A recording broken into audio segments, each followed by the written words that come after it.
ल अब यो न्युमेरिकल हेरिहालौँ सबैजनाले एकचोटि राम्ररी फेरि सुरुदेखि 10 केजी को बडी छ जुन कि कन्स्ट्यान्ट भेलोसिटीमा बढ्दैछ।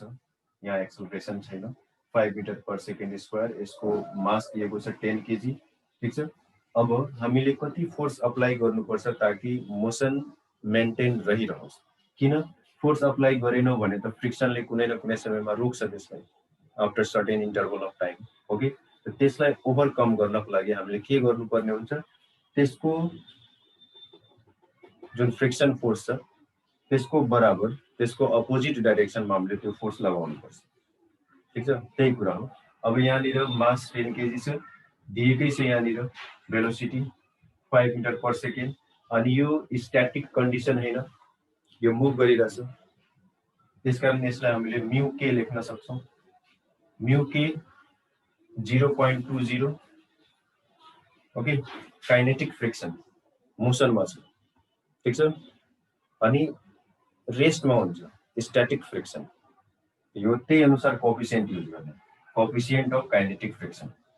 अब यसको भ्यालु नाउ टु मेन्टेन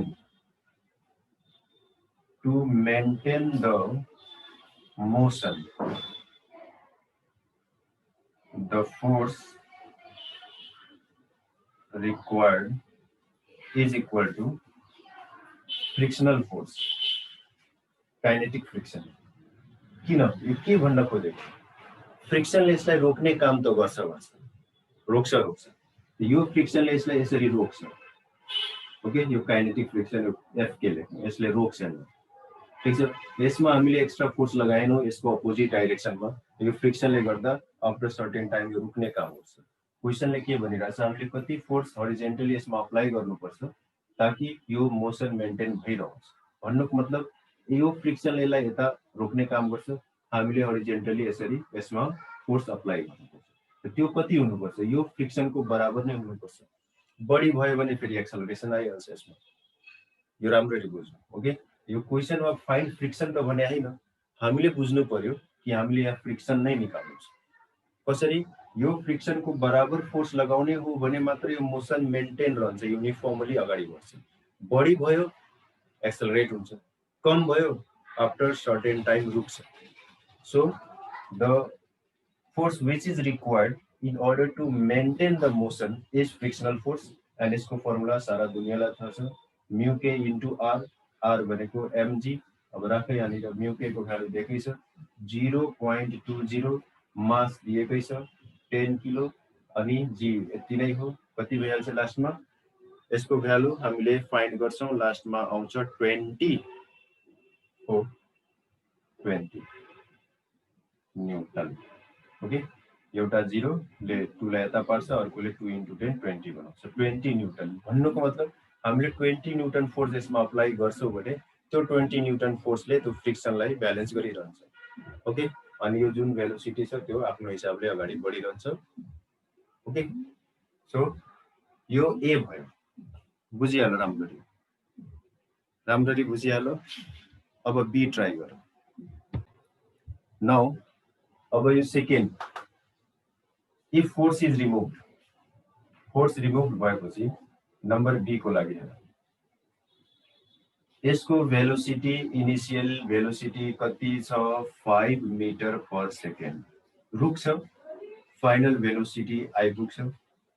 ठिक छ, अनि त्यसपछि कति समयपछि यो रुक्छ त्यो फाइन्ड गर्नु छ। त्यसको लागि हेर्नु, यहाँनिर यसमा फोर्स लागिरहेछ, फ्रिक्सनल फोर्स कति लागिरहेको थियो 20 न्युटन, हैन। नाउ हामीले टाइम कसरी निकाल्छौँ, टाइम हामीसँग के छ, एफ छ, यु छ, भी छ, टाइम छैन। अब यो एफ को हेल्प लिएर, मास को हेल्प लिएर हामीले एक्सेलरेसन निकाल्न सक्छौँ। Now F K is equal to M A gives 20 equal to v minus u, 20 equal to पहिला m कति छ, मास कहाँ गयो 10, into A, it gives A equal to 2. यहाँ -2 meter per second square. यो बुझ्नु पर्यो किन direction of force of friction is in opposite direction. Direction is in opposite direction. कुरा बुझिहाल्नु भयो. Direction is in the opposite direction of motion. यसरी बुझ्नु. Since friction acts in opposite direction. Friction opposite डाइरेक्सनमा act गर्नुको मतलब यो 20 नभएर -20 भयो यसरी बुझ्ने अनि -20 भएको हुनाले हामीले acceleration -2 metre per second square पायौं मतलब यो फ्रिक्सनले यसलाई यो हिसाबले रिटार्ड गर्छ okay rate of change of velocity यसको हिसाबले त्यति रेटमा घटाउने काम गर्छ अब यसको लागि टाइम कति लाग्छ so time is equal to v minus u by a velocity 0 minus 5 by -2 5 by 2 2.5 second मतलब यदि हामीले एक्स्ट्रा फोर्स लगाएनौं भने 2.5 सेकेन्ड पछि फ्रिक्सन को कारण यो अब्जेक्ट रुक्छ that's all area Now this question, let's solve here. A ball leaps a bat with this much and slides 40 meter. यहाँ 40 मिटर सम्म गएर स्लाइड गर्छ ठीक छ यहाँबाट यसले लिप गर्छ 10 मिटर पर सेकेन्डमा यहाँ आएर स्टप हुन्छ 0 मिटर पर सेकेन्डमा यो यति भइहाल्यो अनि त्यसपछि हामीले के गर्नु पर्यो कोएफिसिएन्ट अफ फ्रिक्सन निकाल्नु पर्यो ओके हियर दिएको हेर u equal to 10 meter per second final velocity 0 meter per second अनि डिस्टेंस वा डिस्प्लेसमेन्ट ट्राभल्ड यति अब यो तीनटाको बीचमा relation now we know a equal to v square minus u square by 2s formula त्यही हो u square equal to v square equal to u square plus 2as त्यसैबाट हामीले यो फर्मुला निकाल्न सक्छौं सिधै भ्यालु राख्नु के भइराछ यो 0 को स्क्वायर अनि यो 10 को स्क्वायर अनि यो 2 into 40 ओके माइनस यसको भ्यालु कति आउँछ यो 0 0 कट्यो 2 5 जा 1 यो अढाई को आधा 1.25 meter per second square check it everybody त्यति छ पक्कै पनि यहाँनिर माइनस किन आइराछ यो किनकि रिटार्ड भइराछ डिसेलरेट भइराछ ओके एक्सेलरेट भएको भए के हुन्थ्यो बढ्दै जान्छ भेलोसिटी यो यहाँ आएर स्टप भइराछ ओके यहाँनिर हामीले निकालिहाल्यो ए अब यो यसमा जुन फोर्स लागिराछ यतातिर यो F equal to ma लागिराछ हैन यसमा जुन फ्रिक्सन लाग्छ FC त्यो पनि त्यति नै लाग्छ तर अपोजिट डाइरेक्सनमा लाग्छ बुझ्नु पर्यो कुरा ओके यो दुईटै के हुन्छ यो यता फोर्स लागिराछ त्यसलाई रोक्ने काम यो फ्रिक्सनले गरिराछ अनि फ्रिक्सनले गर्दा यो रुक्यो अब हामीले के लेख्छौं here frictional force is equal to ma m थाहा छैन a 1.25 अब यो अपोजिट डाइरेक्सनमा लाग्छ त्यसकारण यसलाई अब यो ए नेगेटिभ छ त्यस फ्रिक्सनल फोर्स हामीले पोजिटिभ लेख्छौं 1.25 m यो मास हो m ठीक छ अब यहाँनिर रिएक्सन कति हुन्छ नर्मल रिएक्सन mg हुन्छ g भनेको 10g भयो now coefficient of friction f by r f को value friction 1.25 m by 10g 10g हैन 10m कस्तो के त 0.125 this is the coefficient of friction clear छ हेरिहाल्नु बुझिहाल्नु यहाँ ध्यान दिनु पर्यो है जति फोर्स लागिराछ एक्सेलरेट डिसेलरेट भइराछ त्यसलाई मतलब फोर्स त लागिराछ नि त्यसको लागि हैन त्यो डिसेलरेट किन भइराछ यो अपोजिटमा त्यो m into a को बराबर फोर्स लागिराछ जसले गर्दा फ्रिक्सनले त्यसलाई बिस्तारै रोक्ने काम गरिरहेछ यो हो मेन रिस्पोन्सिबल जसले गर्दा यो u को भ्यालु यहाँबाट चेन्ज भएर 0 मा आयो। यही हो main friction m into a। Okay, a negative छ किनकि यसले अपोजिट डाइरेक्सनमा एक्ट गरिरहेछ अनि रुकिरहेछ लास्टमा गएर, अनि यो भइहाल्यो। यो FC/R भएपछि काम खतम। ल चेक इट। अब यसलाई हामीले सल्भ गरौँ। क्वेसनलाई राम्ररी पढौँ। Block of 10 kg rest on a surface, सर्फेसमा 10 kg को ब्लकलाई राखिदिएको छ यसरी।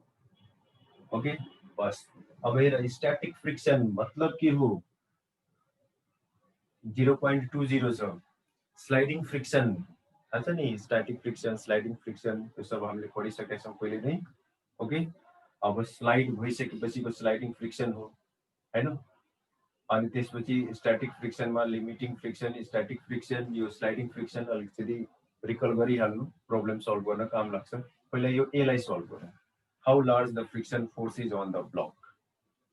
अब हेर्नु, हामीले यो स्ट्याटिक कन्डिसनमा रहँदाखेरि यसमा मोसन नआउन्जेल, मोसनमा यो नआउन्जेल हामी जति फोर्स अप्लाई गर्छौँ त्यति नै त्यसको फ्रिक्सनल फोर्स हुन्छ।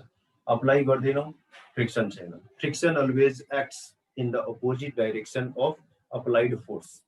तिमी फोर्स अप्लाई गर्छौ अनि त्यसले उताबाट तलबाट त्यसको सर्फेसको इरेगुलारिटीले मोसनको एगेन्स्टमा काम गर्छ, त्यही त हो फ्रिक्सन।